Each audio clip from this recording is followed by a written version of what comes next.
Olá, alunos! Eu sou a Juliana, esse é o curso de artes e hoje a gente vai conversar sobre arte moderna, mais especificamente sobre o que existia antes da arte moderna. Por que a gente vai falar disso? Porque quando a gente fala de arte moderna, o nome arte moderna já remete a gente ao fato de que ela é diferente de alguma coisa que veio antes. Ela parece mais original, nova, não é? Parece algo que está rompendo com o que veio antes, né? Então, para a gente entender com o que ela está rompendo, por que a gente tem essa impressão a respeito da arte moderna, é muito importante a gente conversar sobre como que eram as obras de arte, de maneira geral, antes disso que a gente chama de arte moderna. Então a gente vai fazer um breve percurso nesse vídeo com o objetivo de entender alguns conceitos que são importantes para a gente sacar do que se trata quando a gente fala então de arte moderna. O momento em que ela começa é um pouco polêmico. Tem gente que vai dizer, olha, a partir de metade do século XIX a gente já pode falar em arte moderna. Tem gente que vai achar que a gente só pode falar em arte moderna a partir de 1900. De todo modo, né, a gente sabe que é algo que muda no século XIX, que permite que as vanguardas do começo do século XX, de 1900 para frente, ganhem forma, né, e tenham a importância que elas têm. Então nós estamos falando de um processo que está instaurado aí faz um certo tempo, e um processo que de fato vai trazer muitas rupturas, né?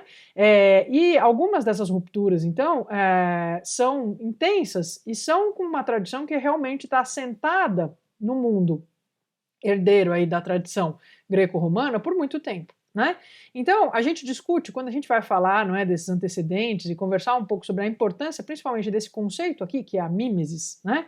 É só bom ter em mente, né, que em geral a gente está pensando em arte em âmbito europeu, né, para entender essa modificação da arte moderna que vai acontecer em âmbito europeu, mais especificamente em âmbito francês, que é, digamos assim, né, o lugar onde a gente tem a maior parte da produção e da inovação das artes plásticas a partir do final do século XVIII. Então, o século XVIII, o século XIX, é Paris, é a França que está produzindo muitas inovações, muitas criações, né, onde os artistas todos se encontram ou passam por ali, então por isso que vai ter uma centralidade nessa explicação aqui, tá? Então, a gente pode dizer, grosso modo, né, que do Renascimento até esse momento que a gente está mencionando aqui, do século XIX, as artes valorizaram predominantemente, nesse âmbito europeu, a mimesis. O que significa mimesis? É uma palavra que vem do grego, então, né, uma palavra grega, mimesis, que a gente pode chamar de mimese também, que quer dizer o princípio de imitação da natureza. Quer que a gente pense, não é, nessa lógica que está por trás da obra de arte, de olhar para as coisas como elas são na realidade, no meu entorno, e querer reproduzir isso, né, de forma precisa, certo? Pode parecer óbvio, mas não é. Nem é toda a maneira de fazer arte, nem toda a cultura que vai valorizar isso, de imitar a natureza. Não é? Então, o que eu estou dizendo para vocês é o seguinte: existem algumas culturas que vão olhar para as coisas como elas são na realidade e pensar, quero fazer uma coisa bonita, então essa coisa tem que se parecer ao máximo com a coisa que eu vejo aqui na realidade. Então, uma obra de arte que mostra uma maçã, ela é bonita porque ela parece uma maçã de verdade. A gente ainda tem esse hábito, né? Quando a gente vai querer elogiar, às vezes, uma obra de arte, por exemplo, uma pintura, a gente fala, nossa, parece uma foto.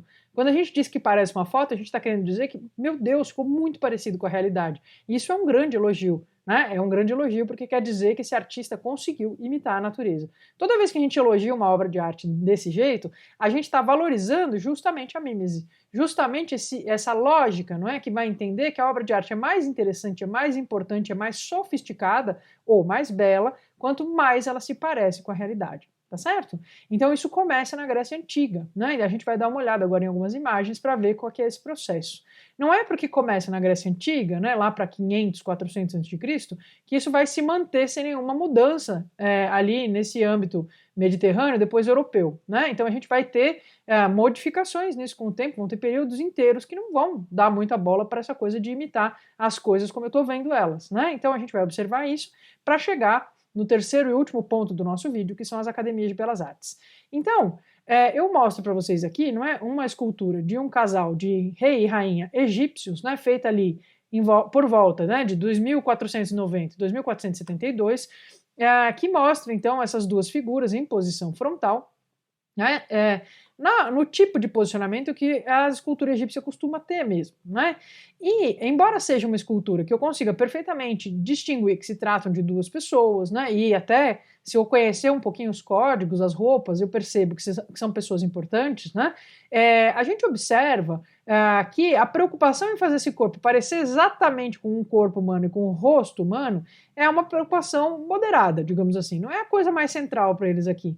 Os egípcios eram grandes artistas e grandes arquitetos, né? Incrivelmente talentosos e competentes, mas eles não se interessavam muito por essa coisa da mimesis. Isso de tentar fazer o corpo mais próximo possível do que eu estou vendo não é uma coisa que é central na arte deles. Eles têm uma arte que segue convenções. O que significa isso? Significa que bom artista é aquele que consegue fazer do jeito certo a obra de arte. O jeito certo é o jeito que se estabeleceu, que é o bonito, certo? Então, eu tenho um jeito certo de representar o rei, eu tenho um jeito certo de representar o Deus, eu tenho um jeito certo de representar uma pessoa que está numa refeição, e essas convenções vão sendo seguidas, de maneira que a arte egípcia demora muito para se modificar, né? São longos períodos em que as representações são bastante parecidas entre si. Ainda assim, eu tenho aqui alguns indícios, né, de que ele está observando o corpo humano. Então eu vejo o joelho, né, eu tenho aqui o umbigo, o abdômen, né, os mamilos, tudo isso me indica que tem sim uma preocupação em mostrar que é um corpo humano, mas isso não é absolutamente central. Quando que isso vai ser central? Na arte grega antiga, vejam a diferença, né? Então essa obra aqui é uma cópia em mármore romana, feita depois, de um original grego antigo, feito em bronze por esse artista muito importante, o Miro, né? Então, quando a gente olha para esse atleta aqui que está prestes a lançar um disco, a gente percebe que o artista grego que fez essa obra, ele não tinha como fazer essa obra sem olhar muito para um corpo humano. Não tem como. Ele não conseguiria esculpir isso aqui que a gente está vendo sem estudar bastante o corpo humano, porque ele está muito preocupado em ser preciso no posicionamento da ossatura, dos músculos do abdômen, né? Veja aqui a gente vê as marcas das costelas, a musculatura das pernas, da batata da perna, as próprias veias, não é, que aparecem por conta do esforço que o atleta está fazendo, né? Então isso a gente vê mais de perto aqui nesse ângulo e ainda mais de perto aqui nesse ângulo mais embaixo, né? Veja uma preocupação com as dobras dos dedos, né? Com a curvatura dos dedões, né? Então tudo isso mostra pra gente, né, que esse artista ele está muito preocupado em olhar para um corpo humano de verdade. Claro que não é qualquer corpo humano, porque os gregos se interessam por um ideal de beleza. Então, quando os gregos vão lidar, não é, com esse ideal de beleza, eles estão sempre pensando em mostrar um corpo humano que é o mais bonito possível que eles conhecem, né? Mas isso não significa que eles não estão observando de fato o corpo, né? Eles estão observando de fato o corpo, preocupados em mostrar que eles são capazes de representar o mais preciso possível. Por quê? Porque o corpo humano é uma coisa magnífica, ele é muito belo. Então, se eu represento ele de forma precisa, eu estou fazendo uma obra de arte que vale bastante a pena, certo? Os próprios deuses gregos têm formato humano, não é? Então, representar o corpo humano é uma coisa muito central na cultura deles, não é? Com isso, eles vão estabelecer essa lógica. Então, quanto mais próximo for do que é um corpo humano de verdade, mais bonita é a escultura, né? Isso vai se desenvolvendo aos poucos ao longo da história da arte grega antiga, né? Os romanos vão gostar também dessa ideia, mas isso não significa que isso vai sem parar até ali a arte moderna, como a gente estava mencionando, né? Na verdade, a gente vai ter períodos inteiros que não dão muita bola para isso, né? Para fazer um humano, né? Um corpo humano, ou uma pessoa, uma representação de uma pessoa que se pareça extremamente com uma pessoa de verdade, né? Observe essa representação do Cristo aqui, que é uma representação do século XII, que está lá no Museu da Catalunha, em Barcelona. Como o artista aqui está muito pouco preocupado em representar precisamente o rosto do Cristo, o cabelo do Cristo, o corpo do Cristo, com todos os seus músculos, né? Ele não está preocupado nisso, né? Ele está preocupado em expressar algo a respeito desse Cristo, a sua tristeza, o seu sofrimento, não é? Tem muitas coisas que a gente poderia dizer sobre essa obra, mas notem como a gente olha o rosto, né? O rosto é esquemático, né? Quase lembra uma máscara. Também o movimento dos cabelos também é feito através de poucos elementos, né? Então não tem uma preocupação grande em representar cada detalhe. Não é importante que isso aqui se pareça de fato com uma pessoa. É importante que você capte a mensagem que está sendo passada aqui sobre o Cristo, né? Vejam a diferença para o Cristo do Pollaiuolo, que é um Cristo renascentista, né, que veio depois desse aqui, então foi feito em 1470. Vejam como o Pollaiuolo se preocupa, né, com essa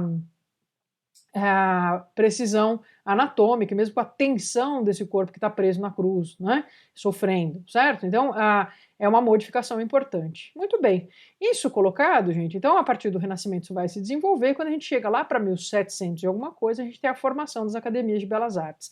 As academias eram escolas de desenho, de pintura, de escultura, em que os artistas iam lá para desenvolver, não é, a sua produção, tá certo?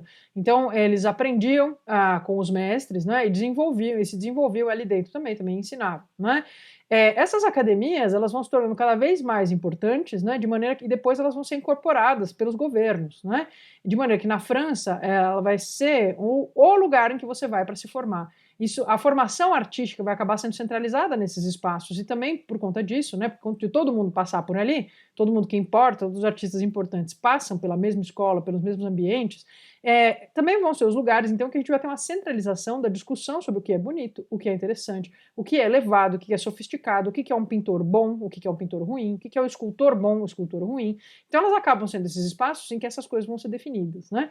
Na época que elas se tornam esses espaços importantes, elas estão, o que está na moda, então, é o neoclássico, né? Que é um jeito de pintar, um jeito de esculpir, que bebe lá da Grécia e da Roma Antiga, né? E, portanto, a mimesis aqui vai voltar a ter importância. Além disso, uma outra coisa que eles valorizam muito nessa época é a pintura de história, ou seja, a pintura de temas importantes da história política ou da história militar da humanidade, né? Pode ser da Roma Antiga, da Grécia Antiga, ou outras cenas, né? O que importa é que sejam pinturas grandiosas, imensas, então elas sempre têm tamanhos grandes, né? Mostram cenas que mudaram de alguma maneira o curso dos acontecimentos, e é um jeito do artista mostrar que ele sabe desenhar corpo com precisão anatômica, ele sabe desenhar figurinos, né, roupas, ele sabe desenhar arquitetura, ele sabe desenhar natureza morta, ele sabe fazer paisagem, né? É um gênero que integra todos os outros, então isso mostra a superioridade do pintor, digamos assim. Então eles vão valorizar muito isso. Então não estão interessados nessa época, eles não querem saber de pintura de paisagem, pintura da xícara de café em cima da mesa, nada disso interessa às academias de belas artes, né? E isso acaba ficando um pouco rígido, com o tempo vai receber muitas críticas. Então aqui, só para vocês verem, uma versão nacional do Vitor Meirelles, que vai produzir a primeira missa no Brasil, uma versão nossa de pintura histórica, né, com uma visão bastante favorável à presença portuguesa no Brasil, trazendo aqui à luz, né, a palavra do catolicismo para os povos indígenas, né, uma visão eurocêntrica que combina com a maneira como a Academia Imperial de Belas Artes funcionava na época. Então os modernistas vão surgir e vão discordar bastante que tudo isso aqui é importante. Aqui um resuminho disso que a gente conversou, e a gente se vê então no próximo vídeo. Até mais!